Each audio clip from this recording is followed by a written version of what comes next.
आँखों को रेस्ट कितना होना चाहिए, कितनी देर सोना चाहिए, आँखों को रिलीफ कितनी देर में मिल जाता है? 6 से 8 घंटे महाराज जी सोना एक अच्छी हैबिट है। पूरी बॉडी को भी रिलीफ मिलता है और आंखों को भी रिलीफ मिलता है। 8 घंटे की नींद पर्याप्त होनी चाहिए। बिल्कुल। और अक्सर आप देखेंगे महाराज जी, कुछ पेशेंट्स ऐसे होते हैं कि जब सुबह उठ रहे हैं, मोबाइल कंप्यूटर पे काम कर रहे हैं तो सब कुछ ठीक है, लेकिन जैसे जैसे दिन निकलता है तो उनकी आंख में और सिर में दर्द बनना शुरू हो जाता है। तो ये जो प्रॉब्लम आती है ये इसलिए आती है क्योंकि उन लोगों की आंखों की जो मांसपेशियां हैं वो कमज़ोर होती हैं। तो ये मैं सारी ऑडियंस को बताना चाहता हूँ कि अगर लंबे समय तक मोबाइल कंप्यूटर पे काम करते हुए आपके आंख में और सिर में दर्द बनता है तो उसके लिए महाराज जी एक एक्सरसाइज होती है, उसको करना होता है। इसको हम लोग पेन पुशअप एक्सरसाइज कहते हैं। तो इसमें हम लोग पेशेंट को बोलते हैं कि एक पेन को रखो और धीरे धीरे धीरे धीरे अपनी आंखों के पास लाते जाओ, पास लाते जाओ, पास लाते जाओ। जैसे जैसे आप पास लाओगे एक टाइम बाद पेन 2 दिखना शुरू हो जाएगा। तो आंखों पे जोर डाल के 2 को 1 करो और थोड़ा सा 10 सेकंड के लिए रोको। तो इस तरह की एक्सरसाइज करने से हमारी आंखों की जो मांसपेशियां हैं उसमें ताकत आती है और लंबे समय तक हम मोबाइल कंप्यूटर पर बैठ सकते हैं। अच्छा। लेकिन महाराज जी ये मार्केटिंग नहीं चलती है आजकल, blue light filter glasses, 0 number के ग्लासेस, इनका कोई फ़ायदा नहीं है। मतलब कोई भी वस्तु को अपने पास लाते जाइए, फिर इतने पास लाइए कि वो 2 दिखने लग जाए। हाँ जी, फिर 2 को फिर 1 करिए। बिल्कुल। जैसे एक पेन पकड़ा, उसको पास लाए, अब कुछ टाइम बाद जब वो 2 दिखेगा तो आंखों पे जोर डाल के 2 को 1 करना है और 10 सेकंड तक रोकना है। तो इससे हमारी आंखों की जो मांसपेशियां हैं उनकी एक्सरसाइज होती है। तो महाराज जी जिस भी मसल की एक्सरसाइज करेंगे वो स्ट्रांग हो जाएगी। तो यही तो आजकल यंगस्टर्स करते हैं, जिम जाते हैं, थोड़ा सा वेट लिफ्टिंग करते हैं, मसल स्ट्रांग होती है। ऐसे ही हम आंखों की मसल को भी स्ट्रांग कर सकते हैं एक्सरसाइज करके। अच्छा, आँखों में ना एक तरफ यहाँ उंगली रखने से, थोड़ा सा हल्का सा दबाने से ना हमें एक चीज़ 2 दिखने लगती है। जी बिल्कुल।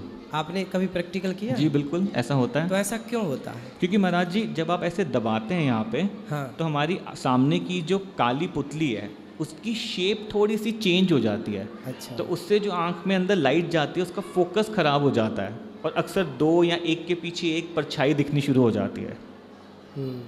इसलिए। अच्छा, मोतियाबिंद जो काला मोतियाबिंद है, यदि उसका समय से इलाज ना किया जाए तो क्या वो अंधापन ला सकता है? बिल्कुल। काला मोतियाबिंद या जिसको हम लोग ग्लूकोमा भी कहते हैं जी। बहुत ही खतरनाक बीमारी है। तो इस अधिक जो मोतियाबिंद होता है सामान्य, वो काला वाला नहीं होता? नहीं, ये एक जो वाइट मोतियाबिंद है, एक ब्लैक मोतियाबिंद। बिल्कुल। तो मोतियाबिंद 2 तरह का है, एक वाइट मोतियाबिंद या सफ़ेद मोतियाबिंद जो कैटरैक्ट की बात कर रहे हैं जिसमें लेंस सफ़ेद हो जाता है। ये जो काला मोतियाबिंद है इसको ग्लूकोमा कहते हैं और महाराज जी ये बहुत ही खतरनाक बीमारी है, इसीलिए इसका नाम ही काला है। क्योंकि इस बीमारी का मरीज़ को पता ही नहीं चलता कि उसकी आंख में ये बीमारी है और धीरे धीरे ये बीमारी आपकी नज़र को खाती जाती है, कम करती जाती है। और जब तक आपको पता लगता है कि मेरी आंख में ये बीमारी है और मेरी नज़र कम हो गई और आप डॉक्टर के पास जाते हो, तब तक जो नज़र का लॉस हो चुका होता है उसको हम वापस रीगेन नहीं कर सकते। तो जो नज़र चली गई बीमारी से वो चली गई, जो बच गई सिर्फ उसको बचाया जा सकता है।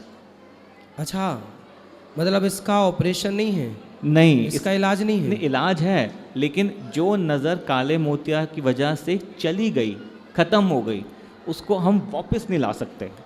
इसका मतलब है कि आंखों में दिखना कम हो तो तुरंत डॉक्टर से संपर्क साध लेना चाहिए। जी महाराज जी। और प्रॉब्लम ये है महाराज जी, इस काले मोतिया की बीमारी में ना पेशेंट को पता नहीं चलता कि नज़र कम हो रही है, क्योंकि अच्छा। पहले नज़र साइड से कम होती है और जब तक वो सेंटर में आके पेशेंट को महसूस होता है तब तक तो डैमेज हो चुका होता है। तो इसके लिए हम लोग कहते हैं महाराज जी कि 40 की उम्र के बाद हर इंसान को साल में 1 बार अपनी आंखों का जांच करा लेना चाहिए, क्योंकि ये डायबिटीज़ वाली प्रॉब्लम, डायबिटिक रेटिनोपैथी, काले मोतिया की प्रॉब्लम, सफ़ेद मोतिया की प्रॉब्लम, ARMD की प्रॉब्लम, ये सारी प्रॉब्लम्स 40 के बाद अक्सर आती हैं। अच्छा, तो मुझे कराना चाहिए आंखों का महाराज जी चेकअप? आप तो 18 हैं, फॉरएवर 18, आपको क्या ज़रूरत है? फिर भी एक बार कभी आएंगे हम आपके पास तो कर दीजिए। नहीं महाराज जी, जोक्स अपार्ट, आई थिंक हर इंसान को, चाहे वो 1 साल का बच्चा हो, चाहे वो 80 साल का इंसान हो, हर इंसान को साल में 1 बार अपनी आंखों का चेकअप ज़रूर करवाना चाहिए। समझियो मेरी माँ, आँखों का इलाज मतलब चेकअप ज़रूर करा लेना चाहिए, बच्चों का भी कराते रहना चाहिए। हम तो कहते हैं हर साल बॉडी का एक पूरा चेकअप करा लेना बिल्कुल, चाहिए, बिल्कुल। पूरी बॉडी का। बिल्कुल और साल में एक बार ब्लड टेस्ट करा लेना चाहिए। बिल्कुल महाराज जी, बिल्कुल ये कराना चाहिए। सही है ना, बिल्कुल सही बात है। सबको करा लेना चाहिए।